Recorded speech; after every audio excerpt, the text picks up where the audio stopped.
not confirmed straight away, but I've written to him.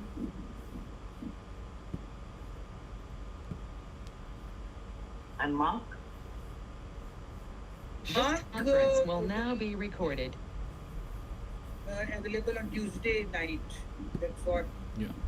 Welcome to Dr. TSPR show. This is Dr. Tangella Shivaprasad Reddy alias Dr. TSPR. Namaste, Adab, hello. What is Guy? And Guy Sansad and Guy eternal, I should say, ambition or goal. So with this intention, are we going to succeed in our efforts in indigenous way, so that our indigenous thinking in lines of our indigenous living will not be past or history, that will become present and the future.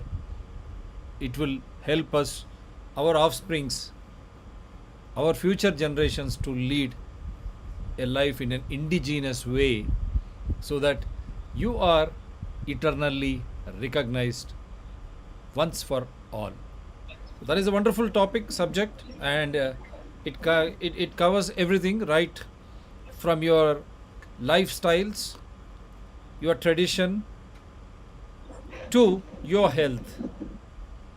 That means your fundamental citizen based rights to the sovereign rights when it comes to impositions by so-called organizations of the world in the name of health, but the hindsight, are they out to kill your identity, the way you are recognized being part of this wonderful earth planet in each and every area inhabited by human beings? Are we going to lose such wonderful identity in the name of the pandemic, which has become so ruthless that this pandemic never ends, and ultimately the people at the helm who have been trying to frame us, trying to control everything? But we always been very clear in these channels. We always pursued rule of law, constitution, invoking evidential act, in spite of the people creating hassles. We have written to them by where are the mandates which are being followed. Locally, you said, what are the local mandates? Do you have any idea? Then globally, WHO, the same Dr. Tedros were happily going around in Jamnagar, Gujarat, no mask, no social distance. We call it physical distance. But these people, on that name, they try to impose community guidelines. This is what we say, the freedom of an individual to speak, to express. That is how we call it as Article 19 or fundamental right. The freedom of expression or speech is nothing but free press, wherein you debate, you discuss, you decide. That is the beauty of a democracy, which is eternally people participatory constitutional democracy, not autocracy being imposed or enslaved. We came out of such type of euphoria, whatever I say, for 1% through freedom struggles. Are we again in the same mold to regain our consciousness, in the sense our identity, in the sense our freedom, right to live and to protect our sovereign rights? Is that essential now? We look forward to the wonderful guest we have in, as usual, Chandra Vikas ji. As when we team up, there is something which is really happening in the world. So God bless them. We are not here to be cowed down, or we are not here to challenge anyone out of law, ignoring constitution, or devoid of any evidence. Like that, we have our eternal friend Faisal Mansoor from Sri Lanka, in to celebrate Ramadan, hopefully tomorrow or day after tomorrow, God willing, Eid ki Chand.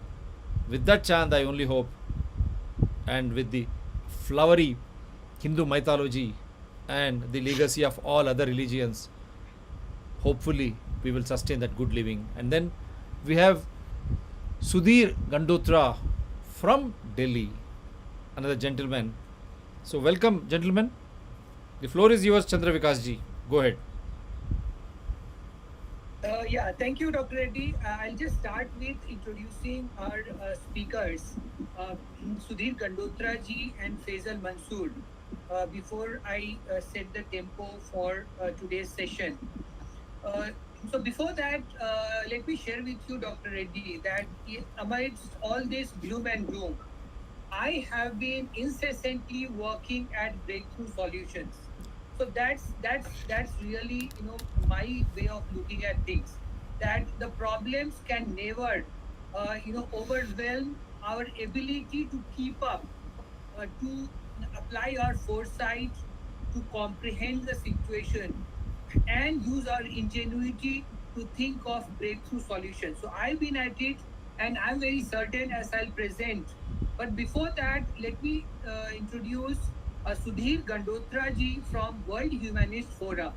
Now, in terms of a boundaryless world, in terms of seamless cultures, humanity first, nationalism next. With this kind of ethos, I'll just briefly share an introduction. Sudhir Kandotra ji has been actively involved in humanist movement for last 42 years, since the age of 20. So an early bird certainly.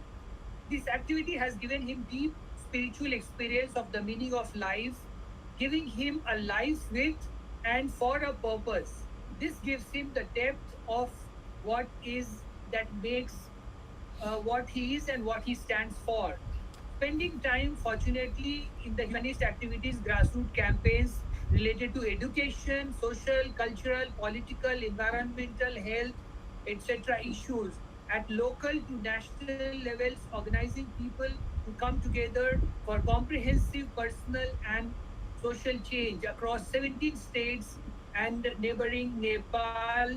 Apart from international coordination role, has given him a wonderful experience of understanding issues deeply and coordinating with people to work for solutions that go beyond the selfish purposes. Very interesting, Sudhirji. Now, Faisal, who we've already listened to in our earlier sessions, he is a founder for the Saradial Party, which is more of a capacity building for new independent minded patriotic Sri Lanka political leaders, a people's movement under whose umbrella independent political candidates can gather and present themselves to their electorate. Faisal spent more than 20 years as a system analyst and programmer until 1991. For the last 20 years, he's been redeveloping a coconut plantation on a sprawling about 42 acres farm, and there are lots of stories that he's been sharing about that according to sustainable principles.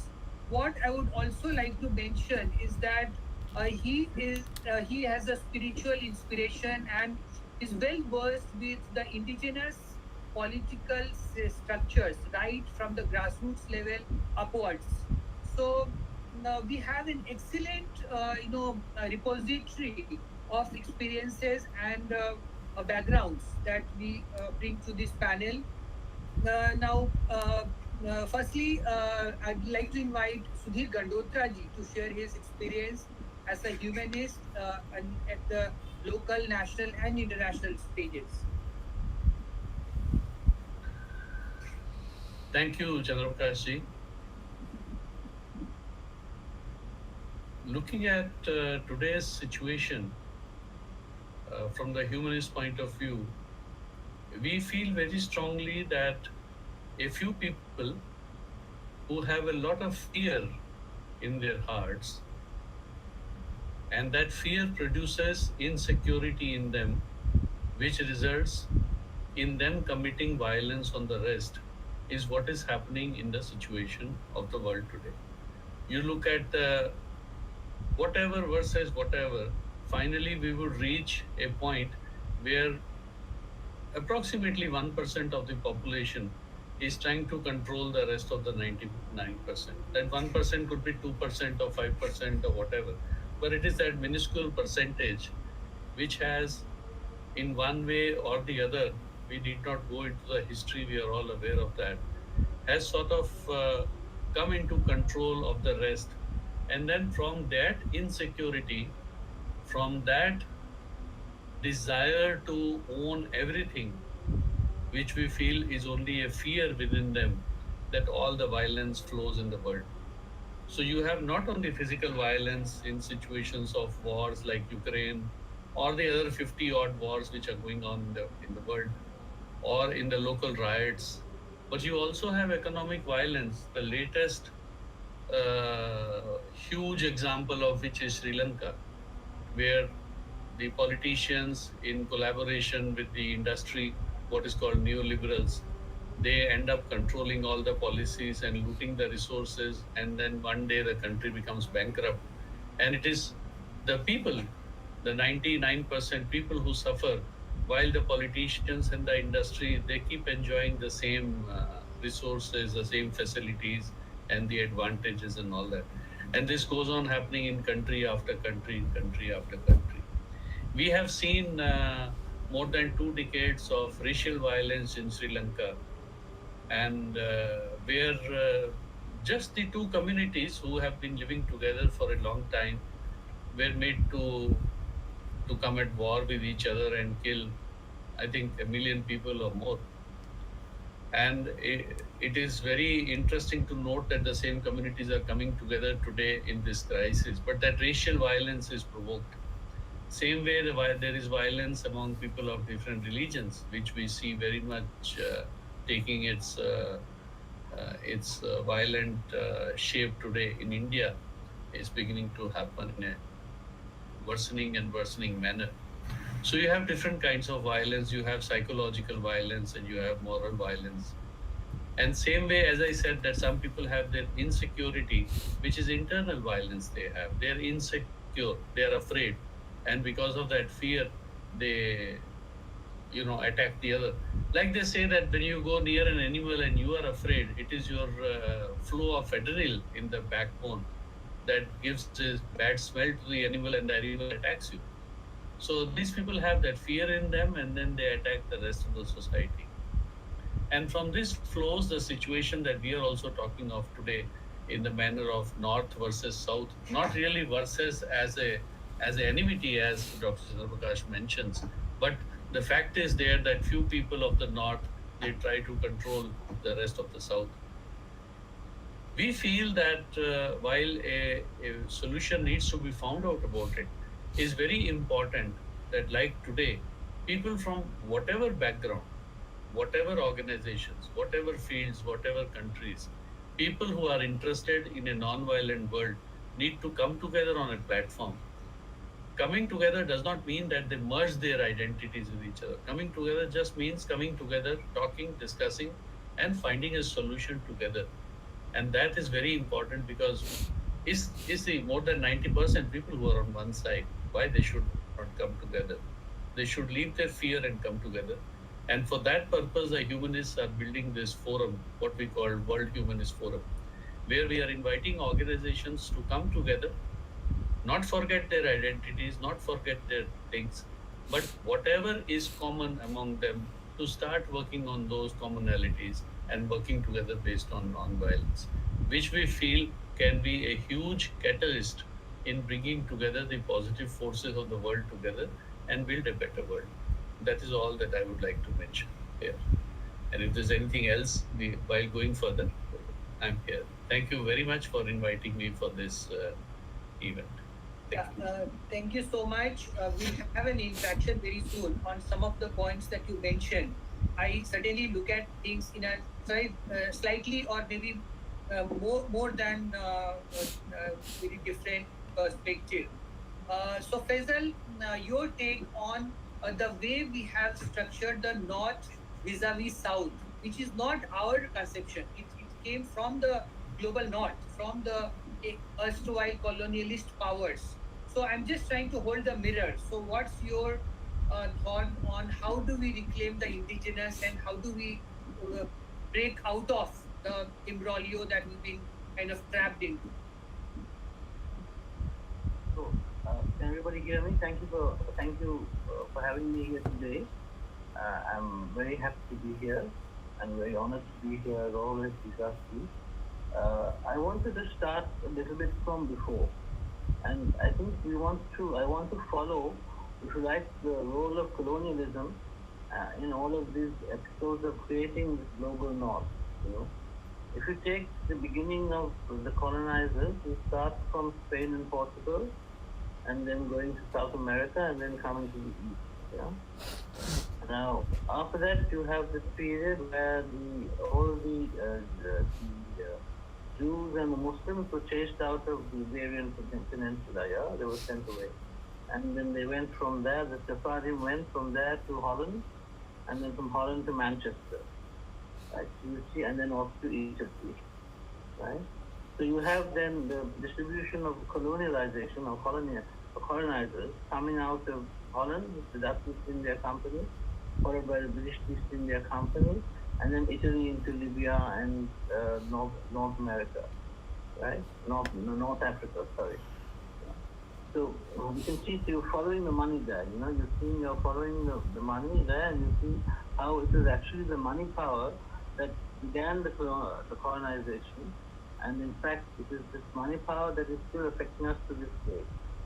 So my perspective on the global North-South problem is that I see there's a problem in the mechanism of assigning value to the work that human beings do, and I believe that at the center of all, even Marxist theory or even our traditional indigenous value system, that it's the people who do the work who create the value. In Sri Lanka, we call it Pangu Kramaya, which is each according to his share, according to his contribution. Right? So this is a very crucial aspect of indigenous knowledge and indigenous tradition that creates a social cohesion which doesn't allow one group to actually override another group. Even though in our part of the world we had the system of caste. Caste is actually a vocational based system in which each person had to play their part. Each caste had a role to play in society, and each had to play their part. Otherwise, the social cohesion of society would fall. I don't know about in India, but certainly in Sri Lanka, the king even received a less nutritious rice than was given to the laboring class. So that's the thing prevail. So in speaking a way out of Wonder Wonderland to rise up and change the system, I believe there are two factors at work that we have to forestall. One of them is the economic system, which is an economic system that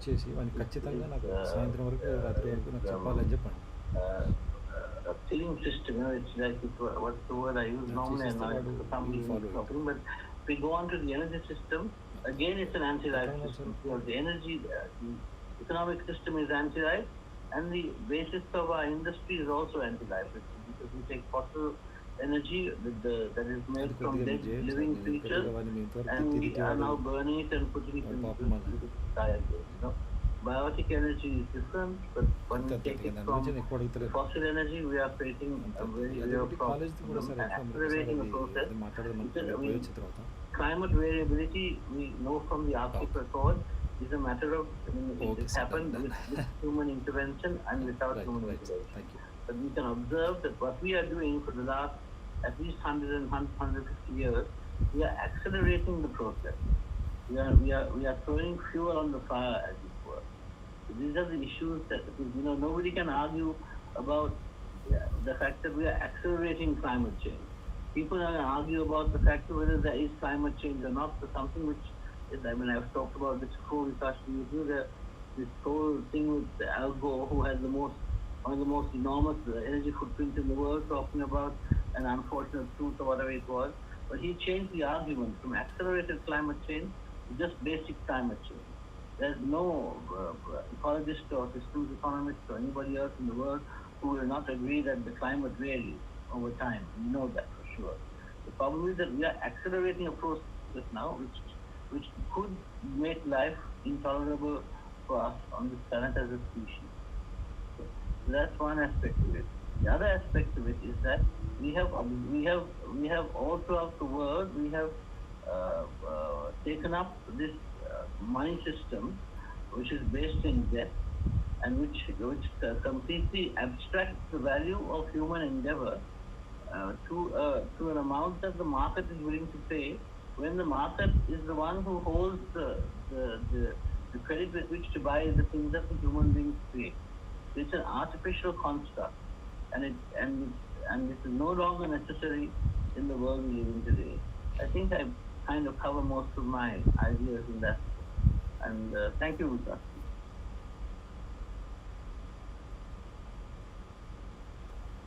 Thank you so much, Faisal.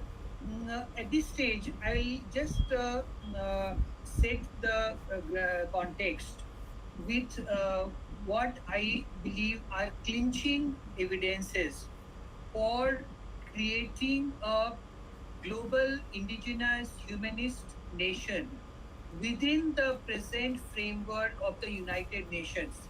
So I've already shared that in an essay. Now I'll just share that with some graphics and some evidence pulled out from our own, ancient history up to the very recent times as to how we have really been waylaid and we've been kind of, really deluded by a forced and furious Euro-Western civilization, which is really unhinged and deranged today, and it will only lead us to, a collective suicide if we don't, stop it in its tracks. So, very quickly, I'll just move through the slides. So, the case for Gaia Nation as for reclaiming the indigenous as the soul of humanity. So, first and foremost, without mincing any words, in our conception, everybody is indigenous as long as you follow the house rules.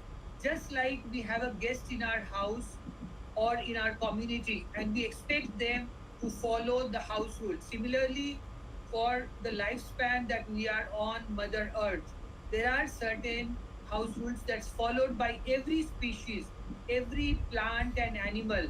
Humans cannot be too much straying too far and betraying their own billing as a sentient and as an intelligent being. So irrespective of the color of our skin or of the iris, our body structure, size of the skull, and length of our noses, the diverse dialects and languages we speak, our kaleidoscopic diversity of music and dance, art and poetry, we are all indigenous. And we also believe that our diversity makes us as a whole. We would be so incomplete without each other. So in this way, I'll just walk you through creating, correcting some of the the hiss that has been infiltrated into our history. So defanging the history, where we are, where do we want to be, and what are the pathways to get there. So very quickly, taking us back to from the very beginning when there was a supercontinent, almost about 200 million years back, and before. So this is how the countries look like. So we have a shared, commonality of a boundaryless world. That's where we come from. So through the various era, as the tectonic shift happens, there's something very interesting I'd like to show you. We listen about the breakup of the Gondwana land and how the Indian landmass uh, moves at a speed which is 3 to 4 times the normal speed of tectonic drift, and it hits into collides with the Eurasian landmass. The Himalayas are created, and life, really starts flourishing on the planet. Now, this is so parallel with the uh, the indigenous belief of Samudra Manthan, the Puranic tales, which actually represent the Meru mountain, which is the tip is the North Pole, and how the Samudra Manthan is actually a geological incident and very parallel to how, as the churning happens, the land masses reconfigure, and that's where the Himalayas are created. Now, if we look at it from North Pole projections of the ancient indigenous, science on what is called Jambu Dweep, now it's very parallel to the polar projection that we see at present. We have the Bharat on the southernmost side, and we have the Turtle Islands, what's called the Americas, in the other side of the Earth. Then we have Bhadraswa, and we have the Ketumal on the eastern and the western sides. Now, this is what, if you look at the geological timelines, it so well, resonates. Now, this is where the evidence comes from. In every ritual, in every traditional, you know, function, there is this Sankalpa mantra which starts with Jambu Dweep Bharat Varshe Bharat Khande. Now, very few of us understand that what is presently India is just a truncated version of what we identify as Bharat Varsh, and its nucleus, that's Bharat Khand, which was also called as Nabhi Khand. And Jambu Dweep actually represents a much larger area, the most inhabitable area. And as the polar shifts happen every 250 million years between the North Pole and the South Pole, with the movement, with the various movements of Earth, we see the changes happening. Now, how did our Indian seer scientists figure this out without the modern advancements of technology and satellite mapping? Is something that we must pay attention to. Uh, this was in no mean words spelled out by Carl Sagan when he talked about Hindu religion being one of the world's great faiths dedicated to the idea of cosmos itself undergoes an immense, indeed an infinite number of deaths and rebirths. It's very important to understand the timelines and what we call Smriti Jagran, or the awakening of our long memory. It's the only religion in which the way they define a religion, so it is a culture, which the time scales correspond to those of modern scientific cosmology. The cycles run from our ordinary day and night to a day and night of Brahman, 8.64 billion years long. And all these are present in calculations. So there's so much of mathematical advancement that was already available a long time back, longer than the age of the earth or the sun, and about the half the time since the Big Bang. And there's much longer time scale still. Now, why I'm trying to bring this up is because in the present world, the big data, the artificial intelligence, our aspirations to settle down on Moon and Mars and on interstellar spaces is something that needs to be shaped in terms of how they require different kind of probes rather than sending a rocket on a launcher, or how the mind itself was able to probe much farther in time and space, and how the ancient wisdom was encapsulated to make it foolproof against mutilation and also reveal it to the seeker. So there was a very nice spiritual engagement that the seeker and the knowledge had and its manifestation at the physical, divine, and symbolic layer. And it's all represented in a single word, parokshena, Paroksha Priya Iva Hi Deva. So what is visible uh, is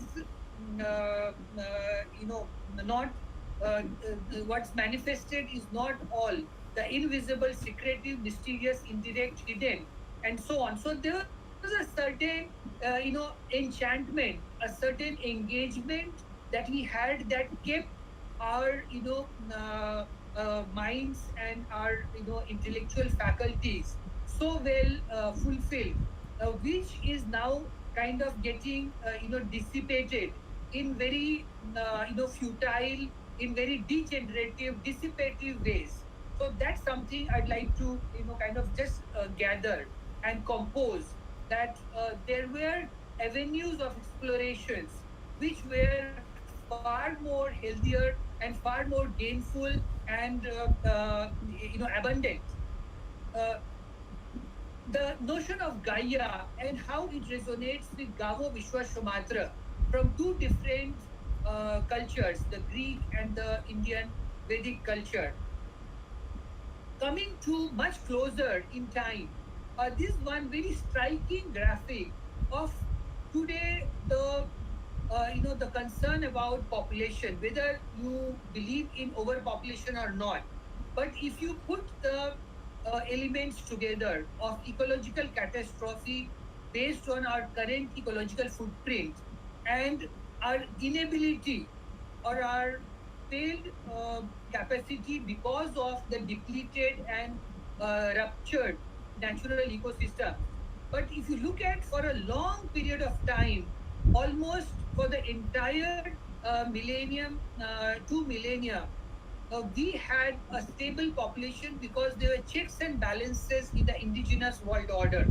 But the moment the dominance of the non-indigenous world order, the old world order, which has a name, non-indigenous, totalitarian, and Faustian, a very interesting term used to describe Western culture by Oswald Spengler in the book written in the aftermath of the First World War called The Decline of the West, which simply means that the culture which sells its soul to the devil in bargain for some technological miracles. So while we are also enamored, or rather have been trapped and made dependent on the technological miracles, we should not lose sight that when we are pushed to the brink of extinction, and when we are so exasperating in despair and so disillusioned with the present the rot and the failure of the present global controllers, the so-called global north, to give us the trust, give us the faith to be able to survive even increasingly, even a few years, or at the most, if we do our best, maybe a few decades. But unless we change course, that looks increasingly, you know, very gloomy and very despondent. But if we look at 1700 years back, or rather 1900 years back, to the golden age of India, and look at how the population of the world was concentrated mostly in the Indian region and in China, the two ancient cultures.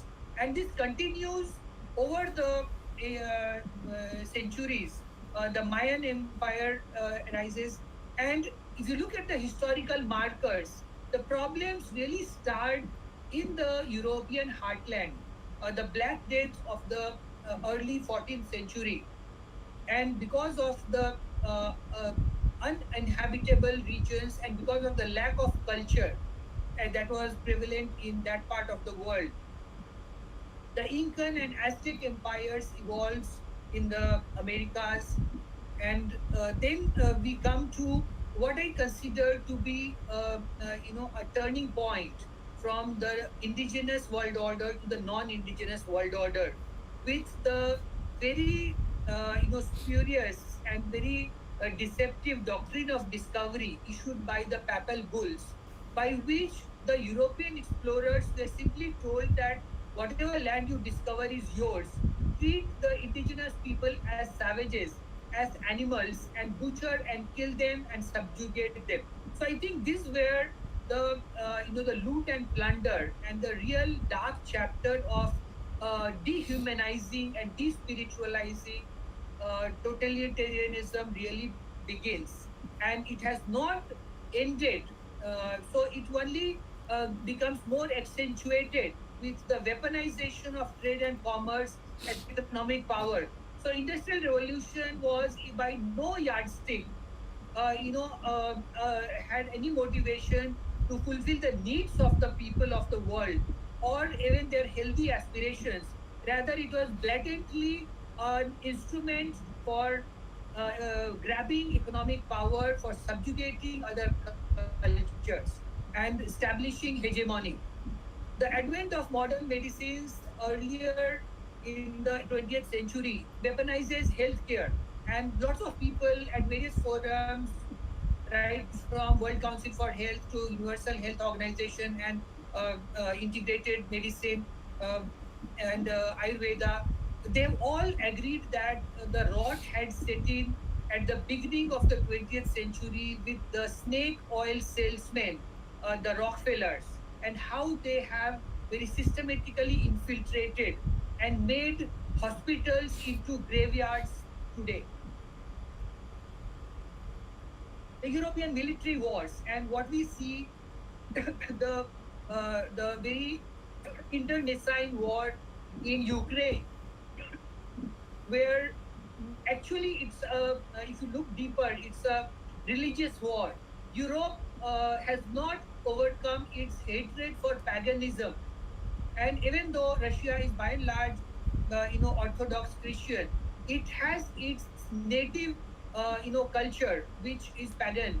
Though they don't use the term, they use a different native term. But that's a very visceral hatred that the European leaders shared, and that is at the root of the aggression that NATO was building up, to which the Russian president had no option but to retaliate. Uh, but if you look at coming further to after the world wars, the weaponization of food supply chain, and that is something again that is weighing down upon us in terms of the increase in incidences of cancer and allergies and so many autoimmune diseases, which sets the ground for terrain toxicity and for the same perpetrators who were making bombs in the Second World War, the missiles, who turned the nitrogen, phosphorus, potassium factories into fertilizer production units, and then they created the hybrid seeds, very water intensive, and which increased the carbohydrate content. But it really was a big, damage to not only the soil, to the water systems, but also to our health by reducing the micronutrients, the boron, zinc, calcium, magnesium, and the selenium, etc., lithium traces.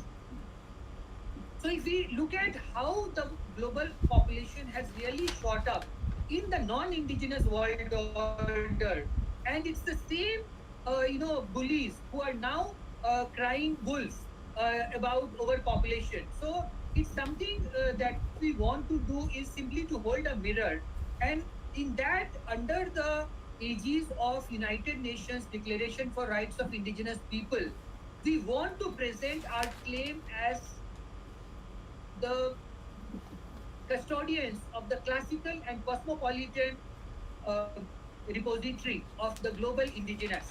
So, as you can see from the genealogy data, that the Hindu Persian races have been right from the very beginning. And in fact, the word indigenous is derived from the word Hindu through the old Latin word Hindu, which has somehow been kind of fact check over the past few centuries. So very few people, understand this, know about this, or would agree, because there is so much of confirmation bias against indigenous being people of Indian origin, and how the world Hindu and Indian are also similar sounding, and they all come from the same roots. So the two major, ammunition that we have, or rather, the chinks in the armor of the present world order, are the UN fact sheet on who are indigenous peoples, which you can find in the public domain, the United Nations Permanent Forum on Indigenous Issues, which I have explained at length, the various articles that corroborate our claim to form an indigenous nation, a global indigenous sovereign nation, and how the United Nations Declaration on the Rights of Indigenous People has been lying in cold storage for the past 15 years. And we need to bring this up. And very interestingly, in just this week, why I was telling Dr. Reddy and everyone else that we have clinching evidence is because the annual session of the Permanent Forum of Indigenous Issues is currently going on in New York, and it will go up till 5th of May. So, as I will share further, if we can pass a resolution and if we can step up our efforts and shift our gears, we really have a winning chance to turn the tables on the global north, which is not just about geography according to their own definition. So, what kind of changes are we envisaging? From instant gratification to eternal gratification, and a very humbling, experience that Gus Speth, the advisor to the American Climate Change Administration, shares that for a long time he used to think that the environmental problems are biodiversity loss, ecosystem collapse, and climate change. But the real problem he understood was selfishness, greed, and apathy. And this is what I highlight from the book, the End of Earth, from John Shell, in the essay on Gaia Nation, reclaiming the indigenous as the soul of humanity. So we, in all our humility, we should acknowledge that we are way past the peak civilization mark. What it would be to create human scale and human appropriate habitats, just like it is valid for every species to follow the house rules. So how we have betrayed our own, confirmation as intelligent and sentient beings. So the real HIV pandemic in that respect is hubris, ignorance, and vanity. So hubris comes from the material successes that the doctrine of discovery led to the European explorers, how they could subjugate and butcher the native indigenous people, and how the hubris blinds them to ignorance, and to fact check what has been brought out, for instance, by David Graeber in the very recent book, The Dawn of Everything, in which it is very clearly established that the key ideas of European Renaissance came from the chieftains, like what our friend Faisal Mansour shares, like the chief Avril of the traveling horse. How ignorance blinds them now to the reality of how humans have a certain, purpose of their existence. So it completely blinds them, dilutes them, and makes them deranged. And at some point of time, sooner than later, it's a case of the mental asylum being run over by the inmates. So that's the best description I can think of the world order today, which is essentially a world disorder. And then, as sense prevails, it leads to vanity. So the poster boy for vanity, I believe, is Elon Musk. If you look at his projects, for example, to lead people to the Mars, which is much harsher than the harshest regions of the Earth. where we are doing so badly. Similarly, the Hyperloop or the Tesla car, which is just an overloaded piece of shit, which is like a powder keg in the kind of temperature. So all this put together, the vanity is kind of making them lose their face. But rather than swallow their pride and eat crow, they are hell bent on depopulating and actually wiping out the population on what I like to point out as a suicidal mission. So, though they are calling it transhumanism, I think they, in their own senses, know very well that there is nothing called singularity, which is technological, that the soul kind of enters into the computer and all the artificial intelligence. So, I think it's a very deranged, deluded, and a very despair kind of situation that they are currently encountering. So how do we take them from this state of parasitic codependency to synergistic interdependency? How large number of people from their colonialist mindset, territory control. It's all about just the land. What about the people? What about the dignity of the individual that is so well enshrined in the United Nations Charter? Even Antonio Guterres, the Secretary General, seems to forget it. He only seems to have woken up when the upheaval in Ukraine is holding the mirror to what was already happening in Iraq and Syria and Yemen and so many other parts of the world. So non-indigenous institutions in government, corporate, fiat money, banks, media, NGOs have really become what David Graeber wrote in another book called Bullshit Jobs.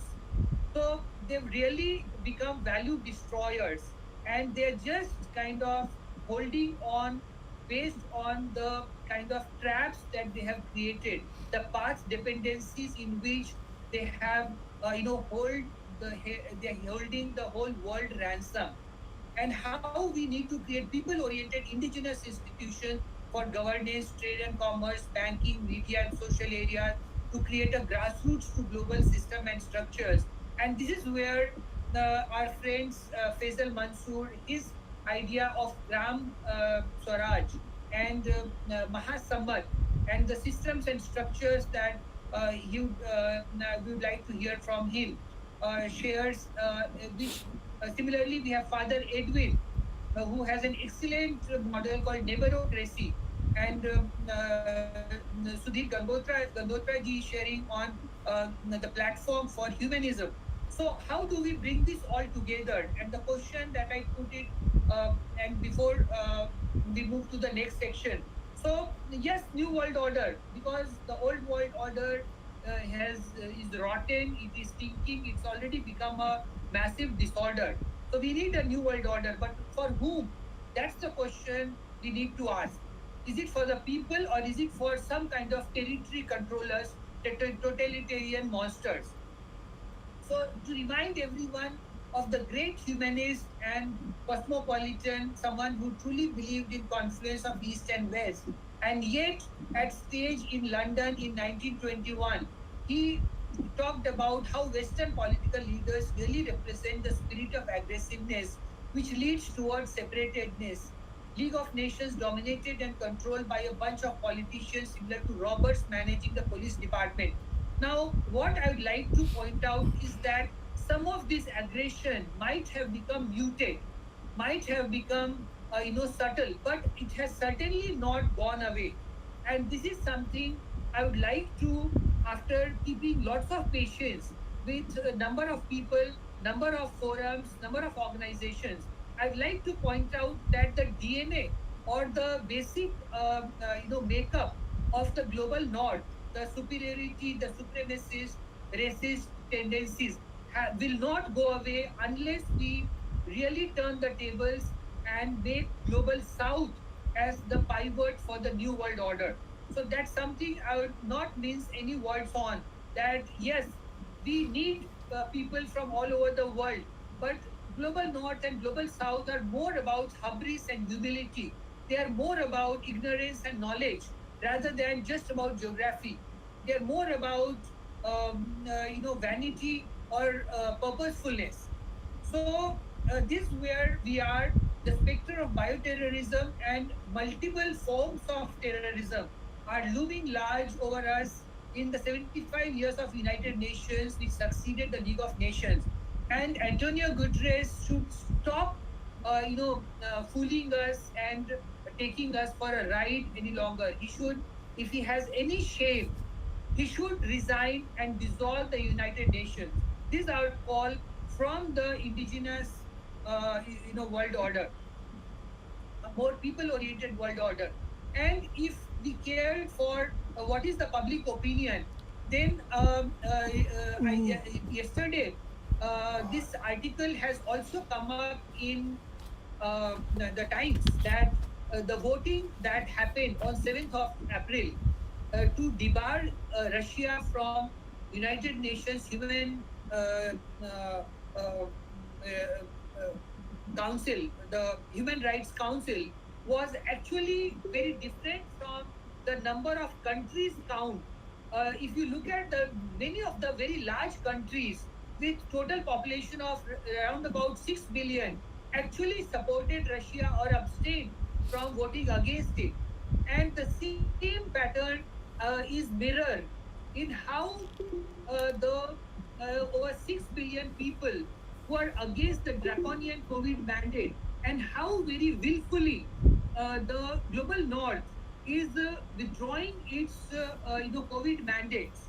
But the global south has been infiltrated and the damage is already done, and now the propaganda will try to depopulate the global south.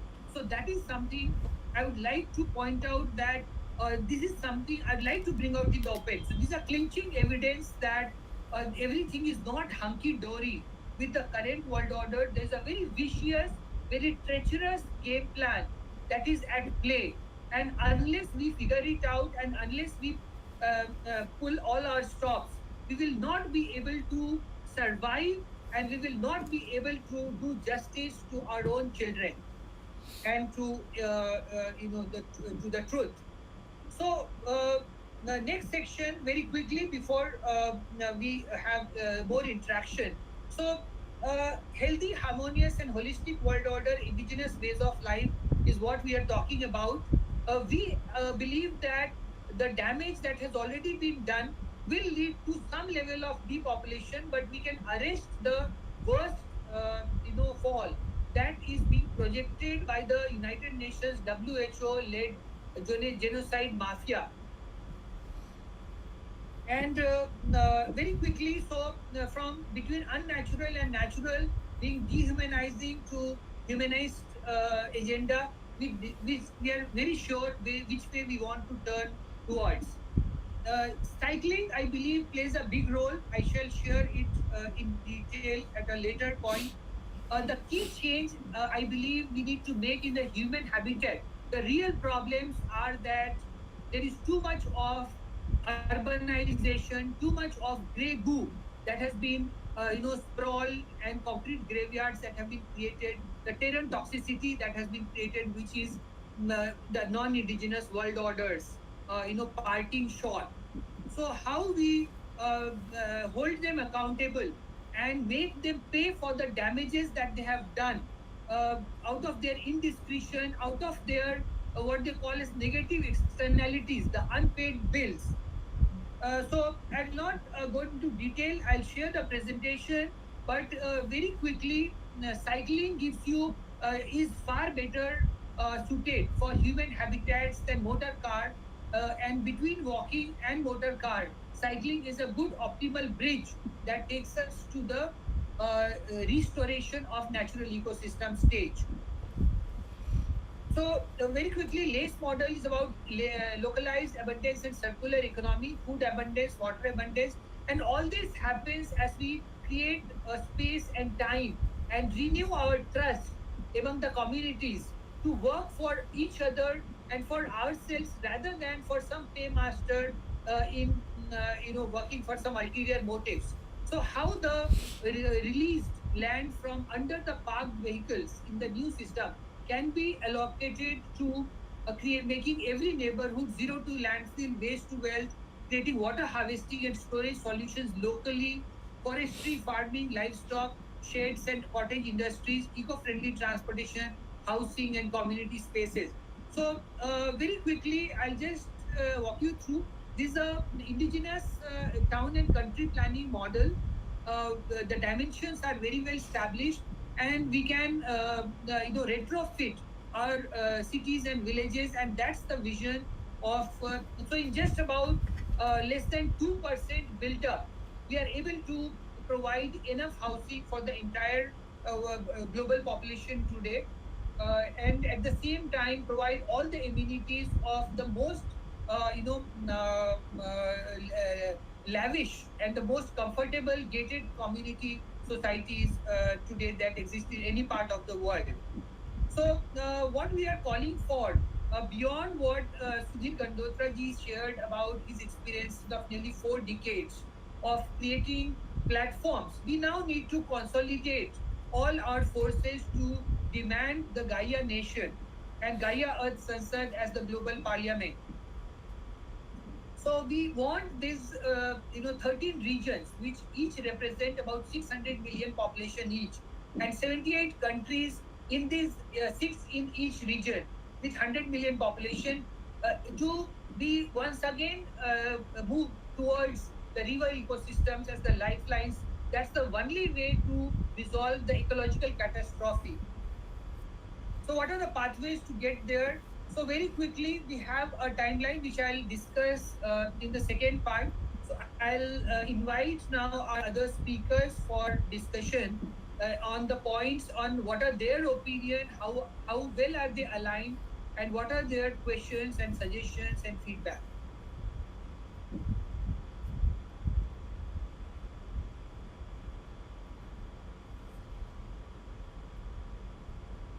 Yeah, so may I invite Sudhir Kandotra ji on your thoughts on how you see the possibility of a Gaia nation on the premise that we have laid, can be created at the earliest possible. It is rather difficult for me to go into the merits or demerits of it or the possibilities of it. Can you hear me? Yeah, sure. I'm just trying to Yeah. switch off the this. Yeah, right. Okay. But at the same time, I would like to mention that all positive steps that are taken in the society need to come together in whatever way they can. When I say positive steps from the humanist point of view, it is very simple that anything that is against violence, anything that is against discrimination is positive, is humanist, and all such actions need to, if they come together, their results that they want to achieve will grow multiple times, and the time to take those results will reduce by multiple times, is what we believe. So, whatever you are proposing here, as long as it is through non-violence and against discrimination, it is perfectly fine, because that is the only way that we believe that the humanity can grow beyond the clutches of violence, of exploitation, of fear, and all the ills that you have so very well documented and put together in a very good presentation, that I would say. So that's all that I would like to say here. Thank you. Thank you. We also have Sanjay Gadhali, who's a mentor and management consultant. Sanjay, welcome to the show.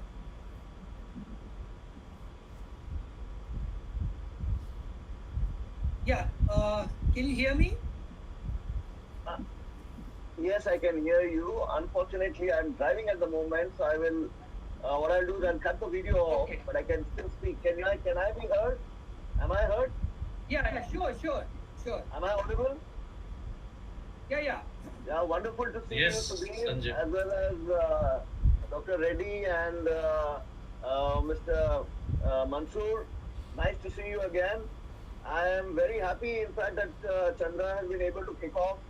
I hope Mr. Akbaruddin also was able to join for some time, or maybe he'll come in the future as he talks about as he was actually highlighting in one of his presentations last week in Hyderabad under the Manthan Forum about how the entire process of governance and international relationship and policies were being weaponized against the very people for whom and the nations for whom they were actually originally designed for peace as well as for basically for enabling harmony among society.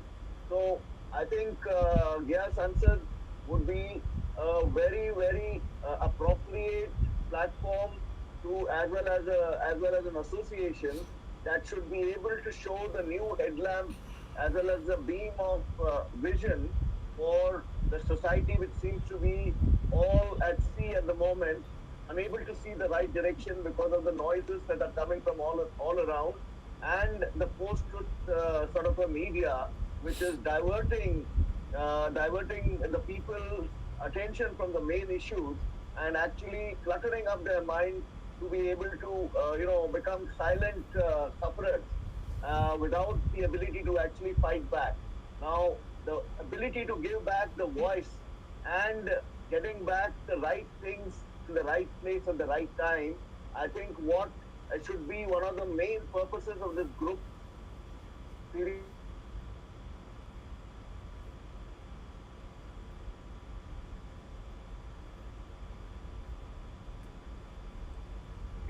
we are very sparsely represented at the moment. We need to actually increase our ability to people and reach out to communities which are also sufferers as well as contributors in the day to come. So I leave it back to Mr. Reddy as well as Sudhir and Mr. Mansoor from Sri Lanka to share what could be a a sort of a forward path and a beam that they could show the rest of the people who might see these sessions and these deliberations in the days to come. Even as we build upon these ideas with more intelligence and more capability and understanding with the days to come. Thanks a lot. And thank you and best wishes to Chandra Vikas on this initiative. Looking forward to many more things and many more initiatives in the days to come. Thank you. Yeah, thank you, Sanjay, so much. You've been so supportive in reaching out to so many networks. And like there's a saying by microbiologist Lynn Margulis that life did not take over the globe by combat, but by networking. So the only chance we have to overcome the forces which are spreading, hatred and which are, so much set up against humanity is to be able to network and to create cohesive and coherent narratives and to also create parallel structures.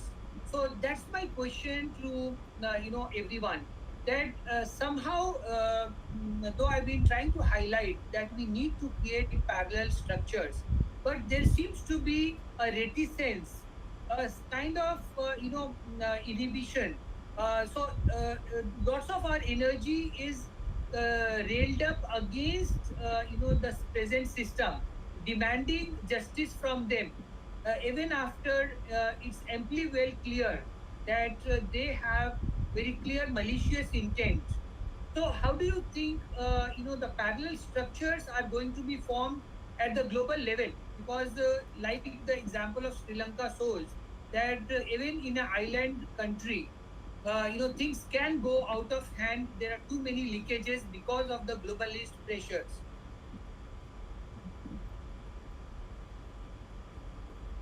Yeah, yeah, Faisal, please. The main point is about Sri Lanka is really not just that the government is corrupt. It's the crony capitalism also that's corrupt.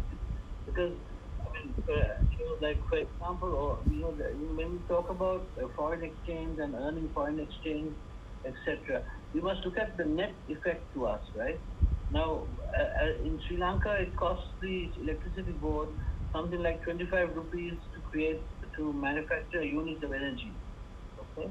Now they supply that energy to industry, export industries and other industries, agriculture, and especially to the tourist industry, the big hotels, etc., etc. At 12.50 at half price. The rest of the consumers are subsidizing these so-called earners. But then into that earning also goes, say, for example, if you take the tourist industry, then you have high five-star hotels, etc., etc., and you have all the fine wines and all the imported cheeses and all the things that go into supporting that. And actually, the general public is subsidizing all of that. So actually, in fact, the only 100% we get is from our slave trade who go to the Middle East to work. We get 100% return from their money, their foreign exchange that they send home. But the rest of it, we are all subsidizing these things. If the government announces a scheme to will set up small and medium industries. Okay, then what happens? The big boys, all the big boys get together and they pull the strings and they get allocated all those funds straight away. So Sri Lanka was a basket case, not simply only because of the government, but because there is this crony capitalism, insider trading on the stock market, Yeah. etc., which is Faisal, I think capitalism is also, at the surface. I mean, aren't we, weren't we celebrating the high life of the, five-star hotels, and our, social status was being rated on, how globe-trotting, kind of lifestyle we have. So all that was happening over the decades. But see, capitalism is only a face of it. At the heart of it is that, are we rewarding, ecologically responsive behavior? Are we rewarding people who are cycling, or people who are using, passive cooling, maybe, well ventilated houses instead of fully air conditioned using electricity?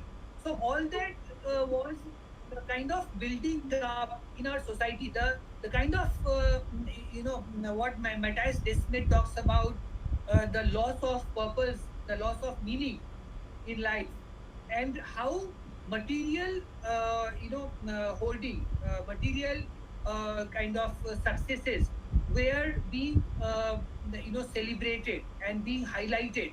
So I think, in that respect, where we need to challenge is that people who were advertising, people who were pumping money into creating those globalized monoculture lifestyles, they are, they have a huge mass formation.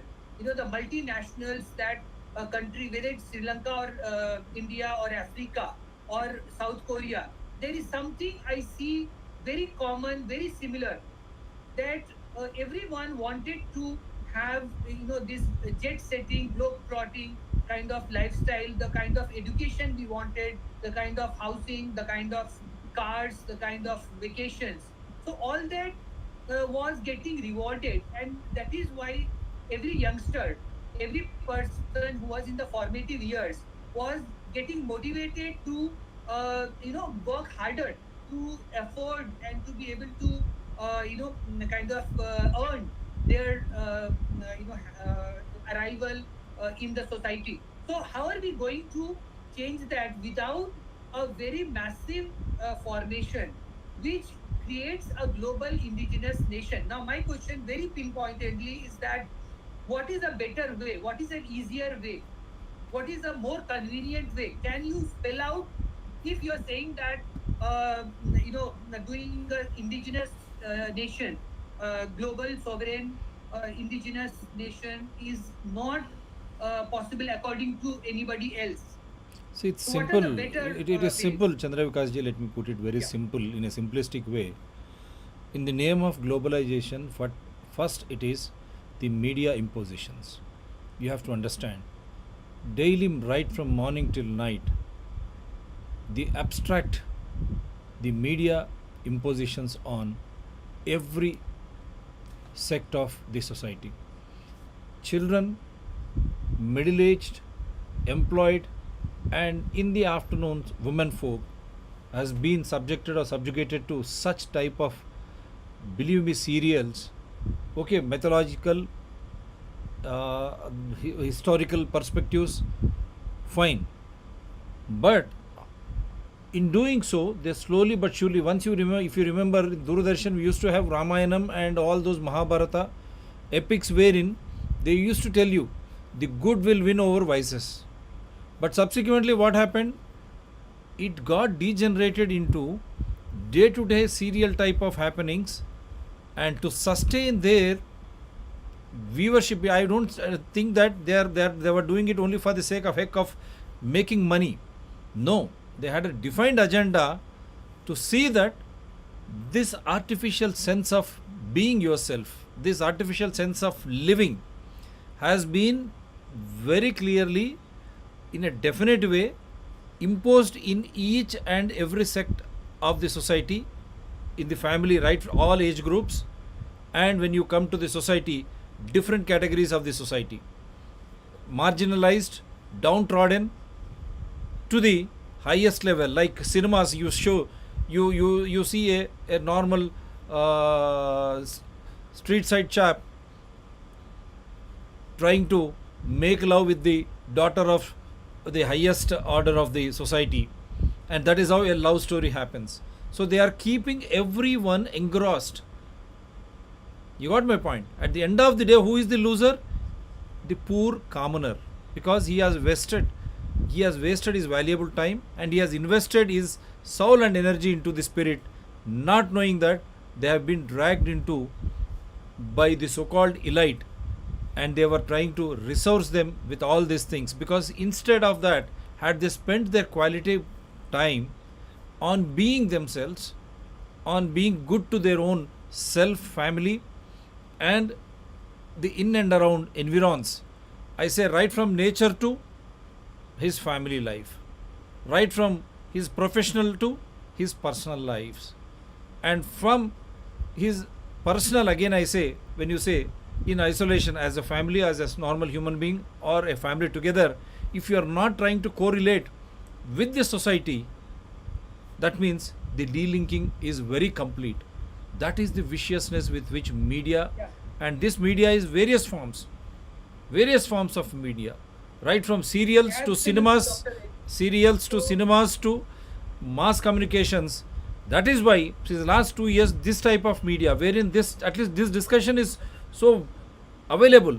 I'm trying to quote, unfortunately, a minister who takes oath on the constitution, he says we have to impose Hindi, and I have seen he says he will impose Hindi. Those who speak Hindi only should stay in India. What is this nonsense going on? Similarly, Rajapaksa says in Sri Lanka, the earlier today's statement, he says there is no proved corruption. As long as he has got majority, he will rule the country. In spite of Sri Lanka trying to mortgage their own sovereign land, bloody, what the hell is this? And again, we see the same cinema is being repeated by our own ministers, showing you infrastructure development, roads and all. Listen, one second. Roads and all.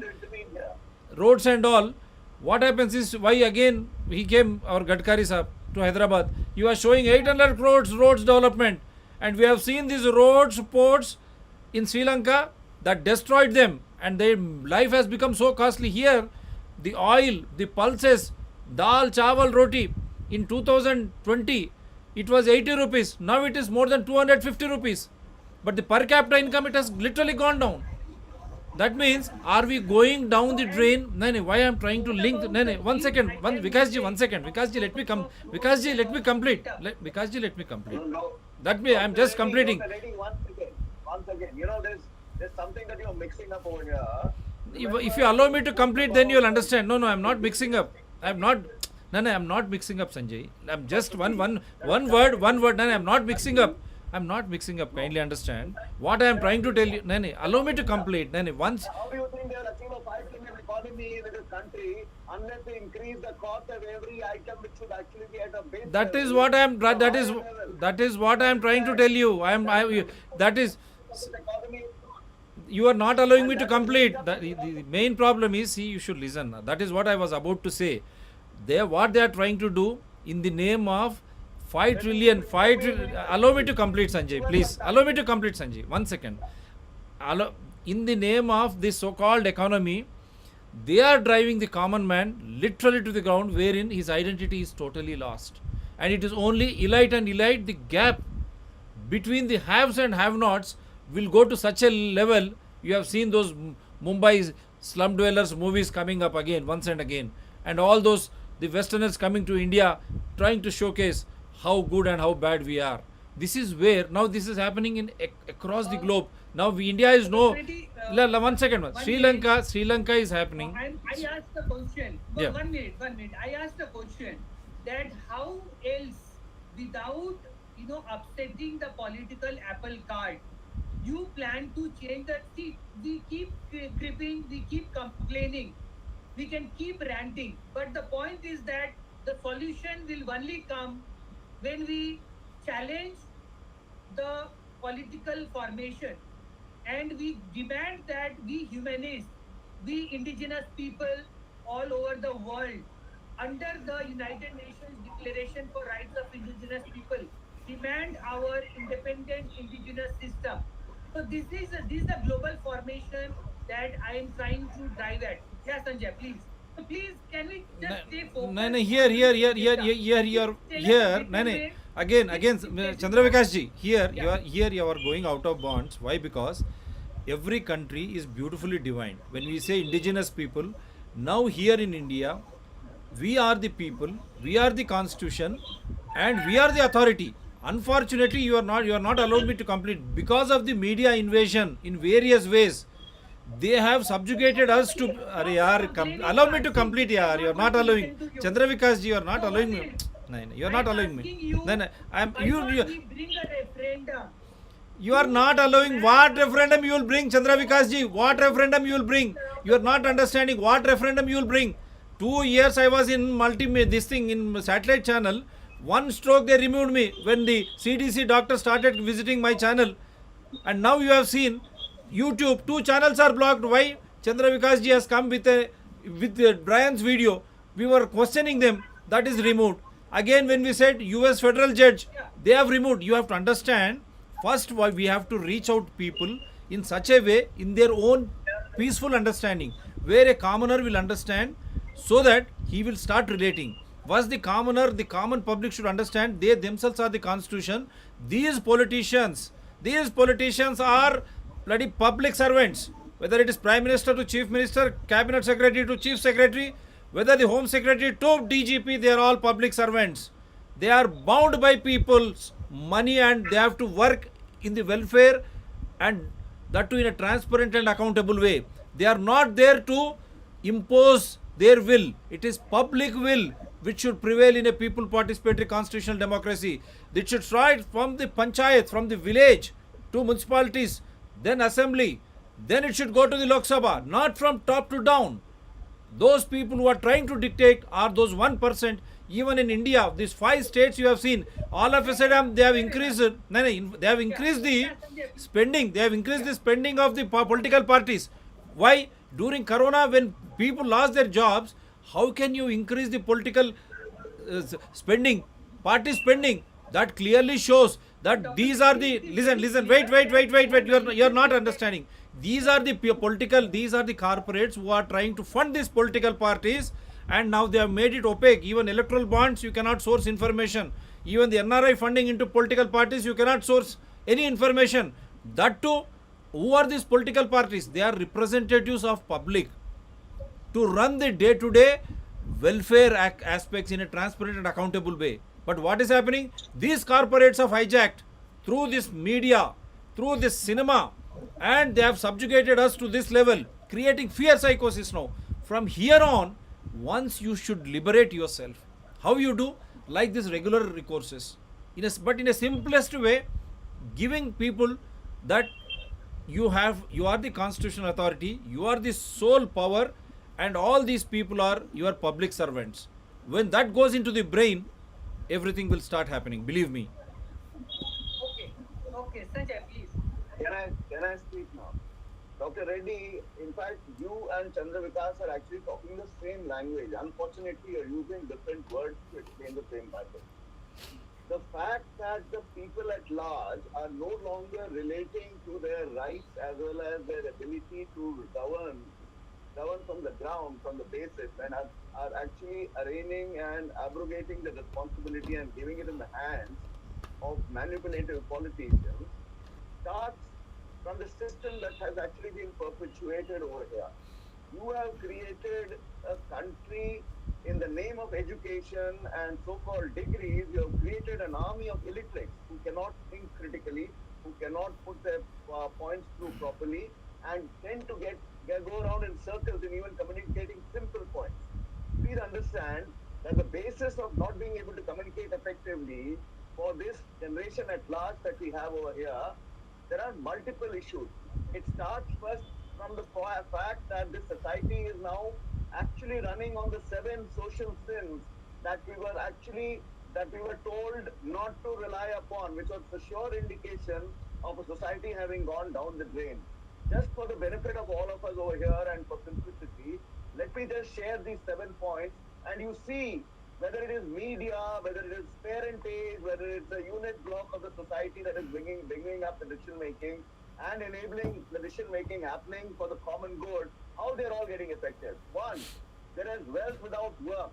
What is actually being enabled right now? You are basically getting money for the same without having to put an effort.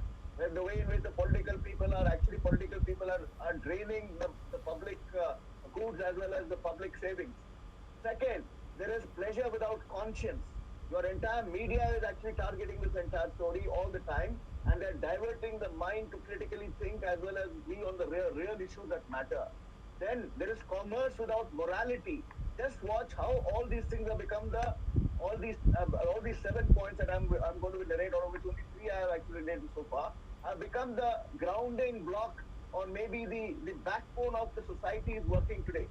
Then fourth, there is knowledge without character. Fifth, there is worship without sacrifice. You create all these Ram Navami Tamasha linked up to the politics, Hanuman Jayanti Tamasha, create schism between people, divert their entire mind from the reality, make completely life unlivable in the entire condition, even as you take away your commons. Then you have the last, what all I have said, I said commerce without morality, well, politics without principle, which is a dominating fact over here. Because politics has become beholden to the entire commercial system that we have around us. The corporate has taken over. That is why you find that development has become real estate, because that is the source. So the problem when you tell that the politicians are no longer listening to you is because they think that you don't matter anymore, because it is only the people who fund them that matter, because we have made a wrong system work for us. Our political system is working on favors. Our political system is giving money to actually achieve what was your right. Sanjay, And that is Sanjay, where one the minute, entire modern turmoil is happening. one minute. The whole thing I is after think, by now it should be crystal clear about the malicious intent of a global totalitarian regime which is working like a mafia. I think how can we work, really behave like, really, very foolish, stupid idiots if we deny, even on this day, on 30th of April 2022, about the malicious intent, any lack of malicious intent in the governments, whether it is New Zealand, whether it is Australia or France or Germany. There is a certain isomorphism that has, really struck every modern nation state, which is part of a single holding company. Unless we use our rights that are given to us in the letter and spirit of the United Nations Declaration for Rights of Indigenous People. See, Sanjay, you can keep ranting about the politicians. I No, I'm really not think that's ranting. a waste CV, of time. let me They are let me not finish going to the last listen seven because sin. they are very clear they want to Let kill me you. finish the last That's seven it. sin which is related to Why what do you you want to why do you talk want to about go in to COVID them and with a begging WHO. bowl? Science When without humanity is what is being promoted over here. That's why you're finding the taking the vaccination crisis. politicians are very clear they don't want you. They have all the powers. They have hijacked the constitution. They have hijacked the medical establishment, the judiciary. Let it be very clear on each one of us. And the only recourse that I see from here is the United Nations Declaration for Rights of Indigenous People. You may feel that because most of the us are clueless about the whole background of how this declaration came about, and there was so much of energy, so much of enthusiasm, but the whole thing was hijacked. Do you know that the word indigenous is blocked by the Indian bureaucracy? I could not attend a conference in Canada 4 years back. It was World Indigenous People Conference on Education because Niti Aayog has a blacklisted on all conferences that have an indigenous title in it. The point very clearly that I am trying to You'll focus have to the excuse me. I'll have to panel's drop out now. attention to. Sanjay, you guys continue. I will catch up again next time. Excuse me, Okay, please. thank you, Sanjay. So once again, Thank you. my humble submission to all the panelists and to all the listeners, viewers, is that I've done the homework. I've been at it for a good 2 decades since about 2001 when I figured out that the 9/11 terror attack was not very neat. Even if some people may still argue that the basement implosions did not bring down the buildings. So for me, it looks impossible that a plane full of full load can with aluminum frames can bring down steel girders. So that's something a common sense should inform us that this was a deliberate attempt, a deliberate game plan to stroke up Islamophobia and to distract the attention from the TAP funds, the Travel Asset Relief Funds, and the financial implosion of the Federal Reserve System, and how they had completely hijacked the money system. Now, I think that why we need a country with our own sovereignty is because we are being taken for a ride with a convertible currency system, which is very unfair. It is very lopsided because digital money, the printing cost is zero. So, unless we call for our sovereign nation, and if you look at the provisions given in the United Nations Declaration for Rights of Indigenous People, I gave a Hindi translation. Dr. Reddy, you are talking about, making it reaching out. I gave a Hindi translation to the Sanskriti Mantri, the Minister of Culture, earlier who was Dr. Mahesh Sharma. I remember the meeting was at 2:30 in the night, and that gentleman, I convinced him that whatever your BJP focus is on stopping cow slaughter, all these provisions, or even Ram Janmabhoomi, so archaeological, whatever monuments you have, they are also to resurrect them, to revive them, is also provided for in the various articles of this declaration. Now, unfortunately, when I was speaking to indigenous movement leaders over the last 15 years, nobody is able to, believe that they can become globally enforceable mandate. And that is where I think COVID is a blessing in disguise because it has really, exposed them threadbare naked. It has completely taken away even the semblance of sanity, even the semblance of hope and trust that people had in the system by imposing a most treacherous and most devious warfare, Yep. and the totalitarian monster is now devouring our children. So I really cannot go down Yeah. to any demand which is anything short from demanding sovereignty for the humanists, for the indigenous forces, for people who are at the grassroots. Yes, we need grassroots up, but first we need the global mass formation to empower the grassroots. We cannot put the cart before the horse. Chalo. That's fine. Tell So me a let better way. us. Tell me a easier way. Yeah, that's how we like to end. Then to continue with this series, that would be much better. Let us sensitize people, masses in a much way of their indigenous rights, and which is very sovereign. That is what I am trying to make, which is very sovereign and which is very distinct, and that is his identity. So this, if it goes into their minds, and believe me, all this, whatever they are trying to promote, will just vanish within no time. The only thing is consistency. Geographical boundaries have Yeah. anyway become redundant. We are anyway talking across, No, national don't say that. boundaries. Here, again, Especially I in caution Sri you. Lanka. Chandravikas ji, I caution you. Don't relate the boundaries and all. This is what their main game plan is. See, as a doctor by profession, I am into journalism. I come from southern India. You are from northern India.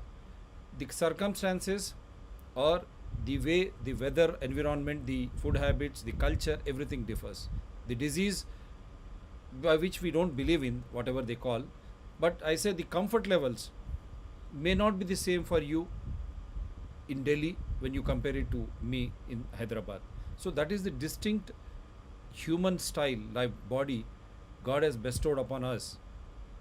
It knows how to react, it knows how to overcome, provided if So you are I'm no, no, sorry, listen I think listen with listen your listen point- you should be allowed to complete, Chandravikas ji. I have listened to you. You should allow, No, no, but no, no, I'm don't, talking you have every right to differ later on. Faster, you should allow me to complete. No, I'm No, not no, differing. no, I'm allow just to me trying to to complete. No, understand. no, no, don't interfere. Don't interfere. 1 minute, I am completing. Don't interfere when someone is in the flow. Don't.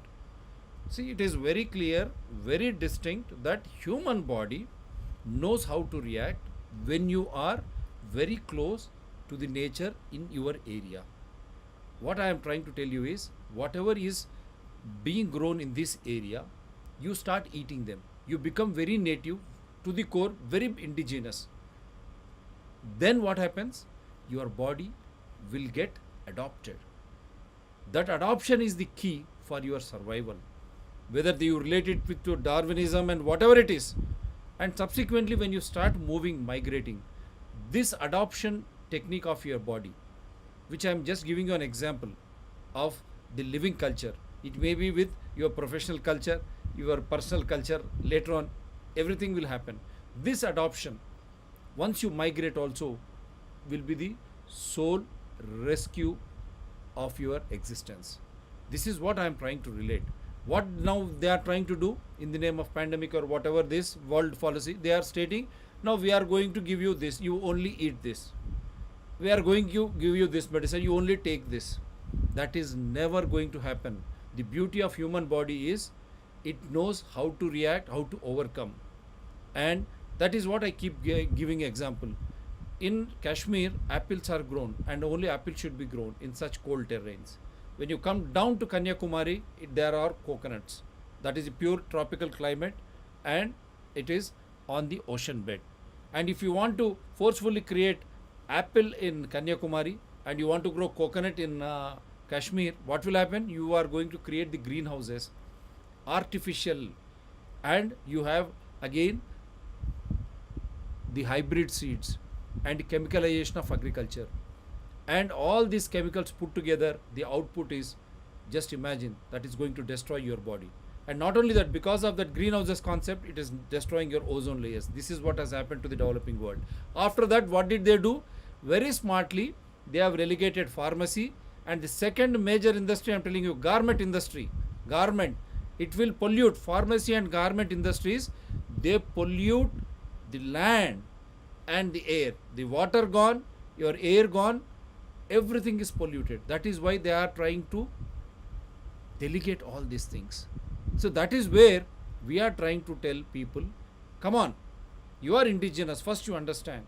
You are born in that area, you try to understand everything in principle of that area, and you relate it to your body, your family, then society, then the country at a large, and subsequently the world at a large. Once you identify, once you understand yourself, being very close to the nature from where you come, that is the only way all these impositions will go away. And that is what I was mentioning, invasion of media. Why? It has become very easy. Very easy. Whatever happens, they try to bhab ye, oh bhab ye, they'll try to relate everything, and they are trying to fix it in your mind, stating that you belong to this place, to that place, so that you are removed from your native levels. That means you are indigenous No, I get your Identity is point gone. that food must be localized. See, I think there is a I gave an mix-up here. example. I've given See, example. food, Yeah, food and daily life should be localized. Actually, we want that. that's We what. are all for localization. Yeah, But to achieve localization in the present scenario, what I am putting forward is that we need a global mass formation that's fine. to demand a sovereign indigenous Yes, global that's it. nation, That's it. which will then give us the political power. So then the global parliament becomes ours. See, this is a very tricky thing. Most people are clueless about the possibilities of, because, but if you read the articles of the declaration carefully, it very unambiguously states that the indigenous people have a choice Right. to determine their own political system, their Right. own judicial system, their own educational system, Right. their own health system, their own cultural system, their own livestock. So it goes to very fine details, lots of granularity into every aspect of our lives. Right. At the same time, it gives a right to duality. So I can continue to be a citizen of India, and at the same time, I can be a citizen of the global indigenous humanist nation called Gaia. Now, by this very smart move, we kill lots of birds with one shot. So, number one, we are able to stop the WHO anti-sovereignty treaty in the name of pandemic prevention, preparedness, and response. They actually want to tighten the noose of totalitarianism closer to your neck. So we are able to thwart their moves, their aggression, and they are very close. The World Health Assembly session starts from 22nd of May. I think most of us are sleepwalking into disaster. So the purpose of this session Right. was really to shake and stir, Right. to give a big jolt to Right. people, to activists, to thinkers, to Right. bureaucrats. Right. And unfortunately, Syed Akbaruddin ji, because of the short notice we gave them, That's fine. could not come. We've written to the Prime Minister office. We've written to S. Jaishankar, Yeah. the External Affairs Minister. We've written to 5 heads of state Right. in Turkey, in South Africa, in Finland, in Sweden, in Russia. So we are reaching out. But as Sudhir Gandotra ji said, that if we want to do it faster, we will need to collaborate on a common platform. Now, Definitely. this is something I'm now Right. leaving for everyone else to ponder Yeah. about and Right. to tell us how do we consolidate our forces which are right now scattered and dissipative Right. and going their own way. Yeah, Yes, Sudhirji, Sudhir. please go ahead, I sir. would like to mention this in a very small, simple, sweet way that Faisal has written just now in the chat, is to strengthen the villages, and I would just expand it because villages are not everywhere, is to strengthen the grassroots. If people are, if people can withdraw from this violent system, just what Gandhi showed us, what the farmers showed in India a year back, the system would collapse. As simple as that.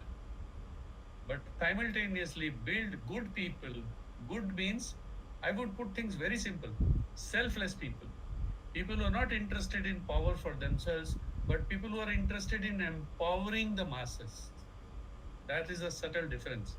From the humanist movement, we bring on the table a very clear, free of cost, free of obligation system of personal development, which can help us as individuals overcome violence from within us, identify the violence that I have within me, and learn to overcome it and help others to overcome it. And along with that, as Faisal has put it in a very simple, beautiful way, to strengthen the villages, I would say to strengthen the villages and grassroots is the way forward. After that, whether it is called Gaia or whether it is called something else or whatever, it will be a beautiful world for the 7.5 billion people without resorting to massive and violent exploitation of the resources.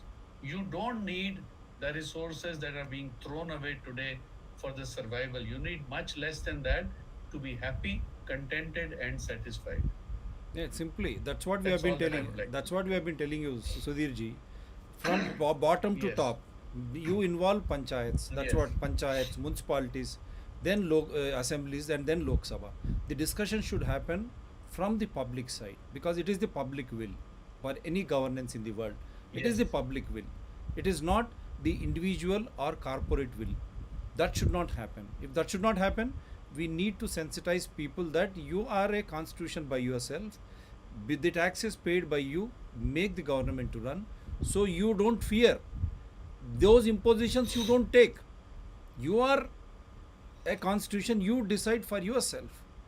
And as he rightly pointed out by Gandhiji, we said we always believed in Grama Swarajya. Gandhi clearly stated, nature has given so much that everyone can have everything in need.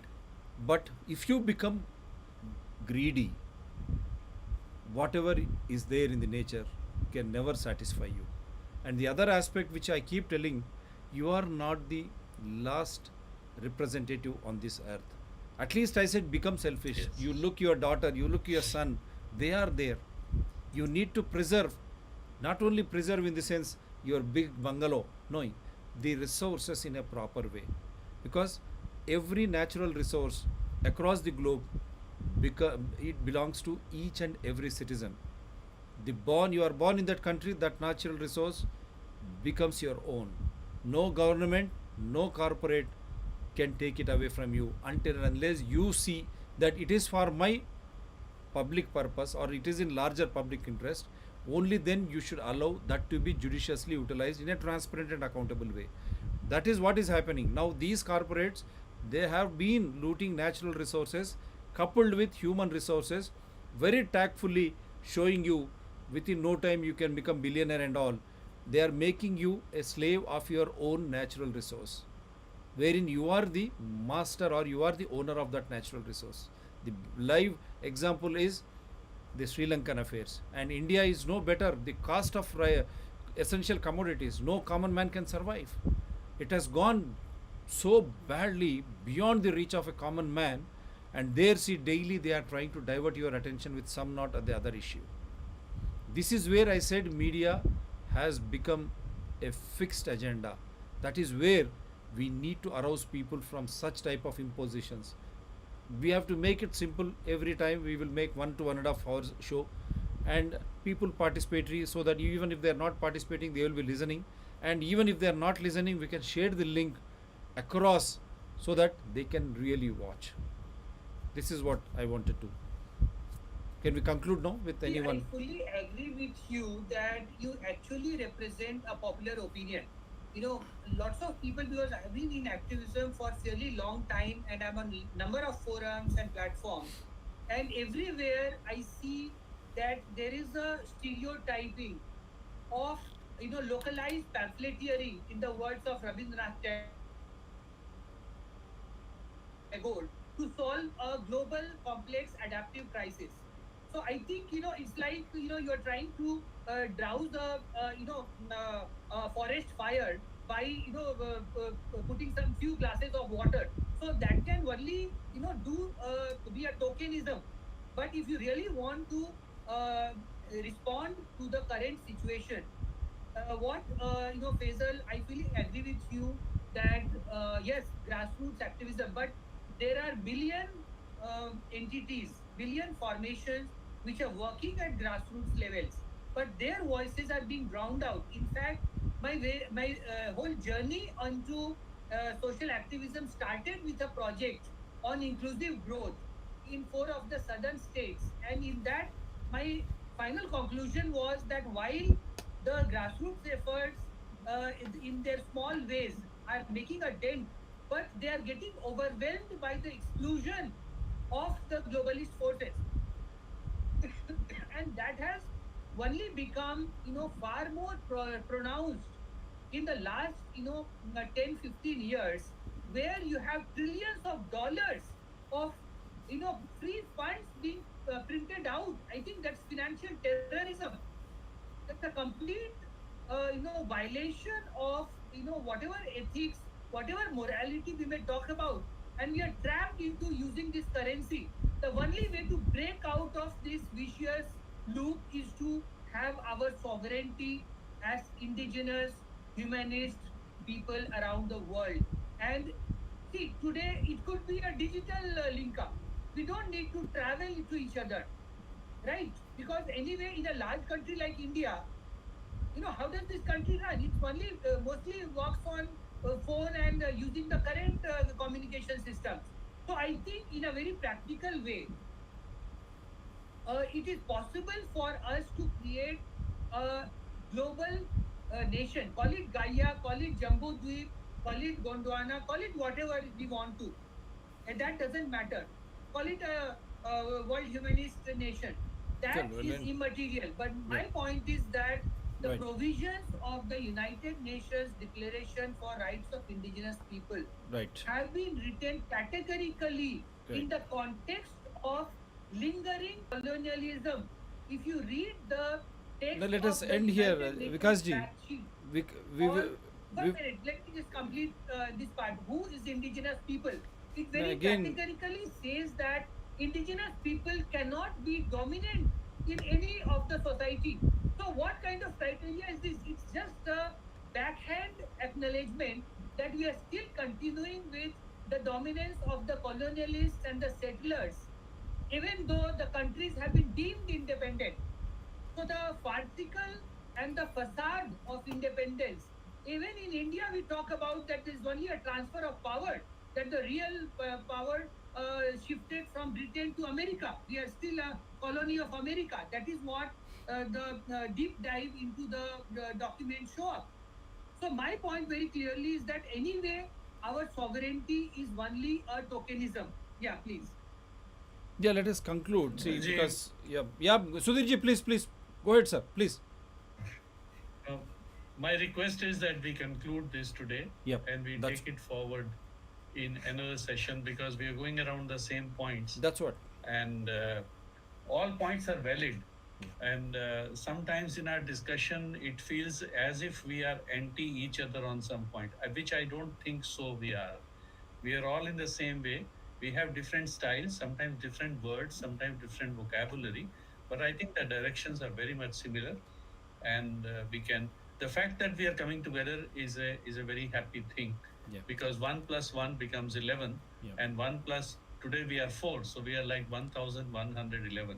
wonderful. That is the power That's that the, things grow. yeah, So let's take this forward. We yeah, are in the right direction. yeah, The nomenclature, the names, the terms, in my opinion, have no meaning. I am prepared to agree to take all terms that any of you want me to take. that's it, Absolutely fine. that's it. My only restriction is non-violence, no discrimination. Everything else is perfectly fine, acceptable. Only these two criteria. Faisal has spoken the least, but has put things in a very, very concrete way. Empowering the base, Yeah, the villages, the base is the way forward. yeah, So I suggest we conclude it and we take it to another day. wonderful. So I Thank you think, very Yeah, much. thank you so much. See, today it was a deliberate, attempt to, question. For example, I know Dr. Reddy is so committed and so sincere to the causes, and we've done so many programs together. But we need to break the ice. I think, we somehow sleepwalking into disaster. And just empowering the grassroots will not get us, because I'm very clear that the voices of the grassroots are systemically drowned. And if that was not the case, Saradial party would not have been such a mute spectator. Faisal, correct me if I'm wrong, to the hunky dory of the neoliberal, the crony capitalists in Sri Lanka, a small island country. So if it cannot be contained in a small island country, what hope do we have in India, which is very fast in a free fall descent? The oil prices, the edible oil prices have already increased 200% in the last 1.5 years. If that is any indicator, Modi has promised wheat exports, and we have 20% shortfall in the production this year. So we are going to be neck to neck on our wheat supply, which is a key ingredient. So Sudhirji, I fully well respect your thought, but I find this kind of very pacifist, very typical Gandhian kind of escapism that just banking on the grassroots. See, we're all happy to bank on the grassroots, but the voices are drowned out, and they have no right, there's no hope to raise unless we do a global mobilization. Yeah, please. So share your thoughts. Mr. Vikas, please don't call us pacifists. We, at least the humanists, we say active non-violence. And let me tell you briefly, we are working in 150 countries as volunteers without taking money from anybody and surviving and growing over the last 60 plus years. Wonderful. We don't believe that anybody can come and hit us and get away with it. No. But we believe that we don't have to hit anybody. We don't have to commit violence on ourselves or on others, and we can win hearts and we can win the world. And let me tell you, that Let him complete. Chandra Vikas ji, let him complete. Let him complete. Chandra Vikas ji, let him complete. Let him We complete. are not keeping quiet. We're not keeping quiet on that. Pacifism is one part of it, which is a good starting point. But unless you put your action with non-violence, the path that Gandhi showed, and what Gandhi showed, unfortunately, he was killed. He could not show further. We have to take it forward. And that's what the humanists have done to a great extent. We'll talk about Wait, it. wait, Chandra Vikas ji. Wait. I'll write to you. Chandra Vikas ji. My Let, suggestion, my Chandra Vikas ji, let him complete. Vikas ji. Vikas ji. Let's conclude Don't now. allow people. Let him complete, Vikas ji. Let him complete, Vikas ji. After that, let him complete, Vikas ji. Please.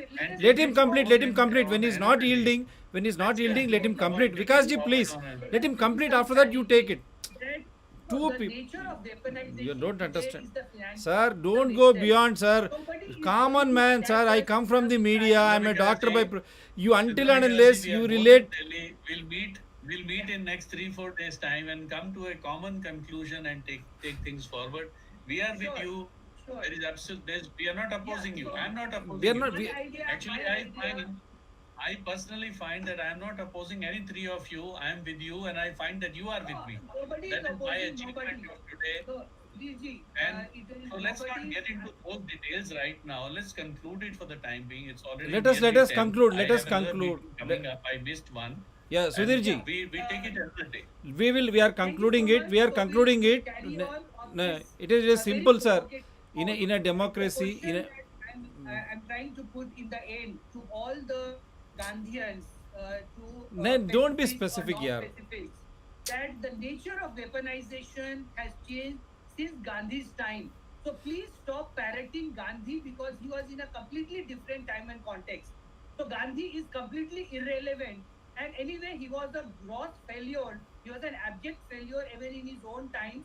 He had lots of double standards and he had lots of inconsistencies, which led to lots of disaster and lots of violence. So Gandhi's non-violence was actually breeder of humongous violence in this country. All the more reason that we will meet very soon, Chandra. Yeah, sure. No. Let me see. Let me put it this way. Wait, Chandra Vikas ji. Let me put it. Let us conclude in the better interest that every citizen born on this Mother Earth planet, whether it is India, Sri Lanka, or anywhere in this world, they have got their own fundamental rights: right to life, right to health in this context, and every country has got beautiful sovereign rights which no World Economic Forum or any other corporate world can take it away from that land, because that land has got rich natural resources, and those natural resources belong to each and every citizen born in that country, in that area.